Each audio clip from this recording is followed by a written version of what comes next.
I'm Mike Turley. I was born and raised in Williams Lake. Grew up in the island and then moved to Penticton in '81. And in the mid-90s, I guess it was, I met Glenn. Yeah, and moved in the neighborhood.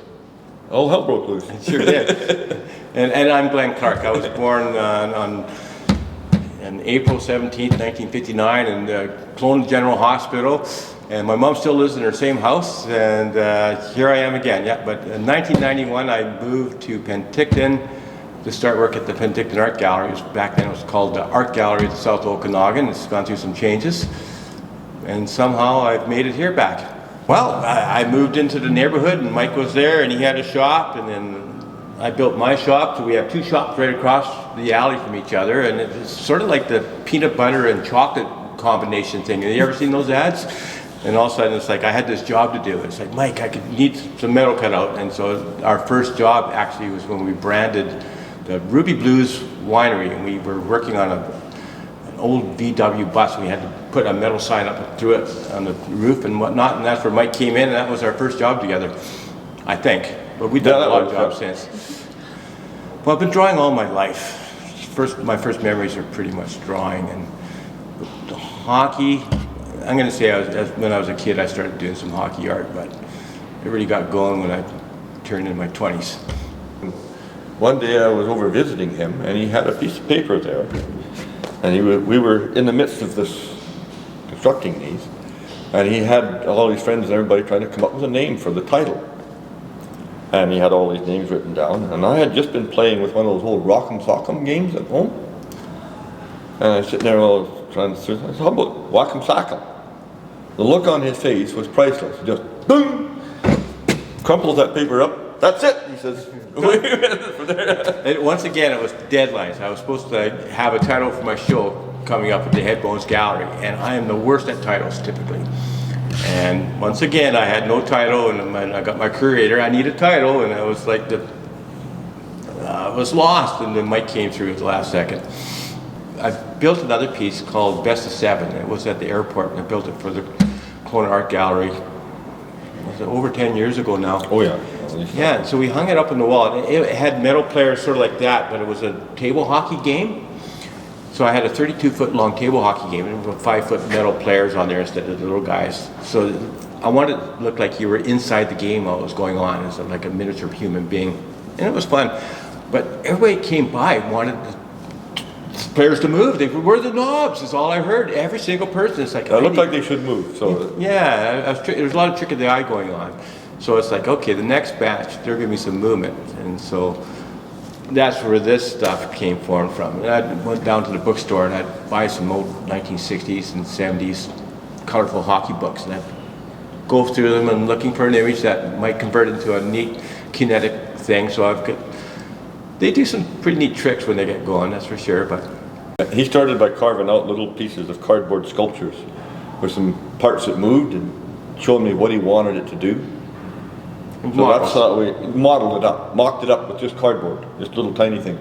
Can we do this? Can we make this work? And that's how it started. Yeah, so we were mixing shops. I mean, all the metalwork was done at Mike's shop, and you know, there's a lot of welding that goes on behind here that's hidden. And then they'd come over to my shop, and I'd paint it and finish it up. And there's some of them were quite hard to make. There's the Wackem, the hammer time. We must have had that thing apart 30 times. Oh, at least. To get it going. So we were almost happy with it. It was functioning, and then all of a sudden it would dysfunction. It's like, we take it apart again. And work around, you know.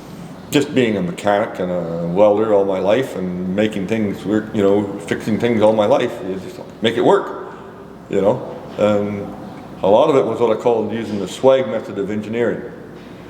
And the swag method is a scientific wild ass guess. That's where you start off.